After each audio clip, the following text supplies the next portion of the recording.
What's up, creepers and geekers? Christy, Atari Creep. How is everyone doing today? Please excuse me. I'm barely awake, having my coffee. I gotta say, it's been a rough couple of fucking days, man. Been a real rough couple of days. I woke up this morning, drinking my coffee. I'm just looking at the Facebooks, whatever, and this one page I follow, BMK Retro, posted this meme right here. And because I don't care about modern gaming, I don't look into it, I don't even listen. I see a video on it, I just pass. I don't look at the news reports. I genuinely have no interest in any of it. But I'm starting to see a lot of the console wars are over. Console wars are over. And I do remember Microsoft talking about jumping out of the game, which is actually pretty smart considering that they're a computer company. And consoles these days are basically just stripped down low-grade computers, you know? And I suppose what's going to be happening here pretty soon, if I get my information correct, I went down a small rabbit hole, a very small one, and I don't even know if it's accurate. So I guess this is not more information, it's more so clarification. I would like to know from you guys that still consume these products on a regular basis, so let me know what's going on, because it is kind of sad, but it was inevitable. I mean, it was always inevitable. Video games, first and foremost, was just supposed to be fun, you know? And if you look back to what we used to play, there was a lot of shit, but they had a charm to them. And we talk about this all the time, that consoles have just basically gotten to a point where they say there's three consoles out there, three main companies, Microsoft, Sony, and Nintendo. I don't look at it that way, and maybe it is because I don't consume that product, but I look at Sony and Microsoft as pretty much the same fucking thing, almost identical. They just have a different piece of hardware, and they have a couple of exclusive games that don't cross-pollinate with each other. Maybe that's not the right expression for it, but you hear what I'm saying. And then I heard talks about Microsoft wanting to put their games on the PlayStation. The PlayStation's trying to hold out and say no. But now there's more talks of even Sony saying, you know what, there's just nowhere for us to go. Everyone might as well just buy a PC, you know?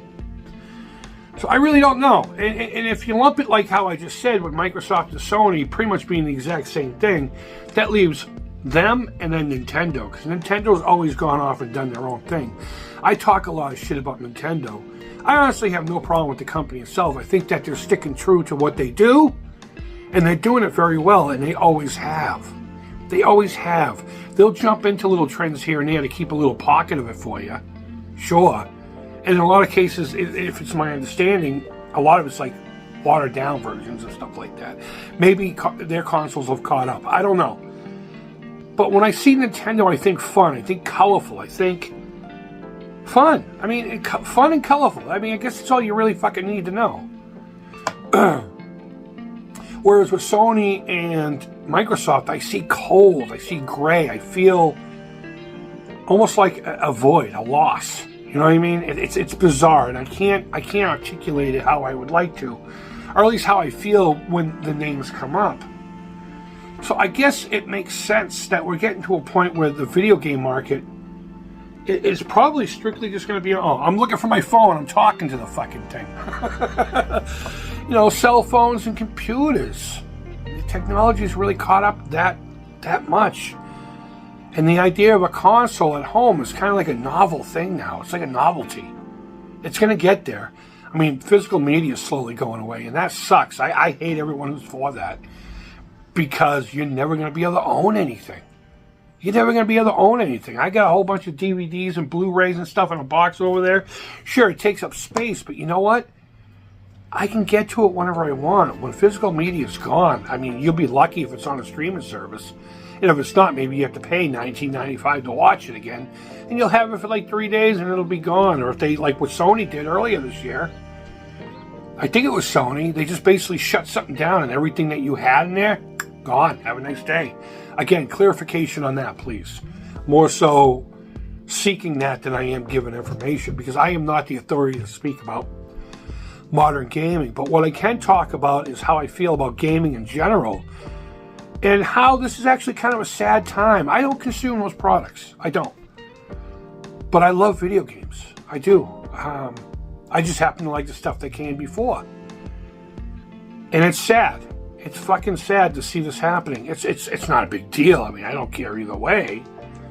But most of us, I should say, who are on this channel, I would hope anyway, grew up with this. You know, I wasn't there for the first round. I was born in '75, so when the whole Pong thing started happening, I mean, I was kind of around, but I was like, you know, I was a little shit monster. When everything started hitting the homes and everything. And I didn't get my first taste until, I think 80 or so. It might have been 1980, give or take, you know. We've witnessed so many accomplishments and so many failures that it just seems like it's a little more personal. You know, we grew up with this product. We grew up with it. And it's sad to see it go away. Gaming will never go away. But the idea of going to your local whatever store now and a kiosk being there for the little kids to get their hands on while mom's shopping for dresses and whatever. And then seeing those cabinets with all the games and the dude comes over. Or remember when Sega Genesis, when I went to buy, I can't remember what game it was, or even the original PlayStation. It was a card. You took the card, you went to the thing, and they brought it over to you. It was kind of like this company called Service Merchandise. That was their entire business model, but they sold everything. They were like a miniature Sears Roebuck. That you wanted a certain thing, you brought the number to them, someone in a warehouse brought it out to you, you paid for it, you went to another section. And it was actually kind of fun for a kid back in the 80s to shop at Service Merchandise. In fact, I know a couple of cats that worked for him for a number of years in high school. But I suppose memories at the end of the day are all we ever have when it comes to anything. Excuse me, my fucking knee's itchy. I don't know why. What's that a sign of? I know the itchy palm, money, and whatever. But just looking back at the old school way of doing things and seeing it evolve over the years, and as we grew up, the consoles grew up. As we matured, they matured. And now it's kind of fitting that even though we are considered middle-aged, my generation anyway, that these consoles have reached their senior, you know, kind of like a pet.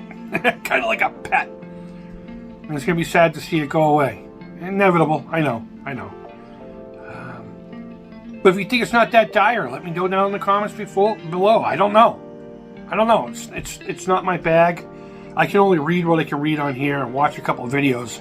And from everything, I just take the commonalities and I speak upon that. So guys, let me know in the comments what you think. Educate me on this a little bit, please. Let me know. Again, we grew up with this stuff. We grew up along with the industry, and it's sad to see a good friend go. Guys, wherever in the world you are, I hope you're doing well. Until next time, take care. Creep it real. Thumbs up. Thumbs down. All feedback to me is positive. And bye-bye.